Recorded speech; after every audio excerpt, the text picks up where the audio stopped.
أعوذ بالله من الشيطان الرجيم. بسم الله الرحمن الرحيم. السلام علیکم ورحمۃ اللہ وبرکاتہ. مناہل اسلامک اپڈیٹس میں دل کی گہرائیوں سے خوش آمدید. انسانی فطرت اور توکل الہی. انسان فطرت میں بہت جلد باز واقع ہوا ہے. اسے اپنے جذبات اور احساسات پر کنٹرول رکھنا نہیں آتا. وہ بہت جلد کسی سے متاثر ہو جاتا ہے، کسی کو اپنا سمجھنے لگتا ہے، کسی کا دل دکھا بیٹھتا ہے تو کبھی جانے انجانے میں کسی سے بدگمان ہو جاتا ہے. یعنی کہ وہ تصویر کا ایک رخ دیکھ کر جلد بازی میں فیصلہ کرنے کا عادی ہے، مگر بعض موقعوں پر اس کے اپنے فیصلے ہی اس کے حق میں غلط ثابت ہوتے ہیں اور پھر پچھتاوے کی ٹھوکر کھاتا ہے. اور پچھتاوے تقدیر میں لکھے نہیں ہوتے، بلکہ پچھتاوے انسان خود خریدتا ہے. ہماری کمزوری پتہ کیا ہے؟ مسبب الاسباب سے زیادہ ہم اسباب پر نظر ٹکائے ہوتے ہیں اور راستے بند ہونے پر، وسیلے ختم ہونے پر مایوس ہو کر بیٹھ جاتے ہیں.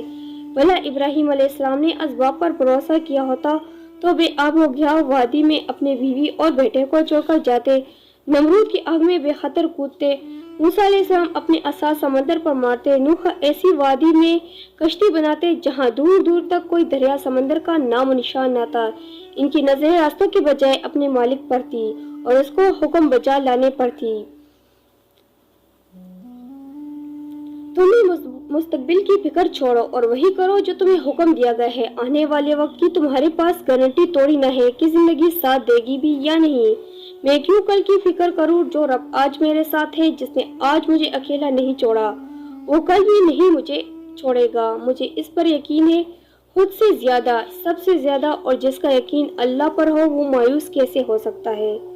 بس آج کی فکر چھوڑو اور اپنا ہر دن بہترین بنا لو، کیونکہ اللہ ہے نا، سب سنبھال لے گا انشاءاللہ تعالی. اگر آپ کو ہماری یہ ویڈیو اچھی لگی ہے تو پلیز اس کو زیادہ سے زیادہ شیئر کیجیے گا اور چینل کو سبسکرائب بھی کیجیے گا. شکریہ. اللہ حافظ.